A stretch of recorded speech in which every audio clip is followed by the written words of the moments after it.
Thank you for volunteering at Manitou Springs Elementary School Library. I made this video so that you could familiarize yourself with our Destiny program that we use in the library. My computer will always be open to this page, so when you come to volunteer, this is what you use to check in and check out books when students come down on their own. And I just wanted you to be able to play with it, possibly before a student would come down.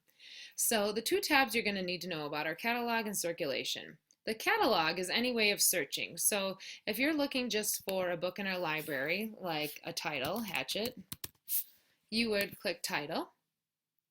And here's where you would find the call number. The F stands for fiction, and the PAU stands for Paulson, meaning Gary Paulson, the author's last name. So that is always how you find a fiction book, which is on the east side of our library there under the fiction sign. So that's pretty straightforward. So every time you go, you re-click on catalog. Let's say I wanted to find a nonfiction book about Japan. I type in Japan and hit subject. And all the books in nonfiction are in the subject area. So all of them would be around the 952 area, okay? And you would see all these call numbers pretty much match up. So you'd find all the books in the nonfiction by call number, okay? So with the circulation desk, that's the other tab you'll need. If a student wanted to check out a book and you didn't know their last name, you would just ask them their last name. So let's say their last name is Evans. I'd find patron. And two names are going to come up, I believe, because we have two kids with that last name in our school. Asher and Finn. So let's say Asher was down. I'd click on his name, and he'd be ready to check out a book after you hear that sound. No fines, no overdue books. And all of that. So you'd be able to make sure it is him by asking him his teacher and then scan the book where it says MSES library. Okay, now let's say I'm going to re-click on this and reset it. A kid comes down that says, I don't know my last name, and they only know their first name. So my name is Asher.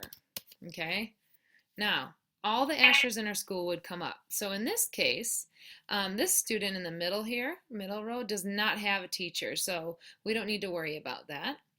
You'd ask if their teacher's name is Mrs. Elms or Mrs. Hendrickson, or what grade level they're in. The other idea you can do is just tell them the last names that have been pulled up and ask them which one is theirs. Okay, so once you figure that out, you click on them. You would hear the go ahead sign that you just heard and scan the book, and it would register under them, and that's all you do. After they register the book, you can always just re-click on circulation desk and reset. Okay, to check in, even easier, you just click on check in, scan the book where it says MSES library, and it'll tell the computer will pull up their name and how long they had it out, and I will have a bin for you that you can just put in books that you've checked in and are ready to be reshelved. So feel free to also practice reshelving by call number if you're in the library and you do have spare time. The last thing is renew. Same thing, looks similar to check in. You just renew by clicking on renew and scan the copy or scan the book so they can have it checked out again. Okay, so again, these are the two tabs you would need: circulation desk for a search, or sorry, catalog for a search, circulation desk to look up any students that come down specifically to check out a book. So thank you for coming. Again, I will be next door teaching tech classes, so you are always free to come flag me down if you need help, and I really appreciate you coming today. Thanks so much.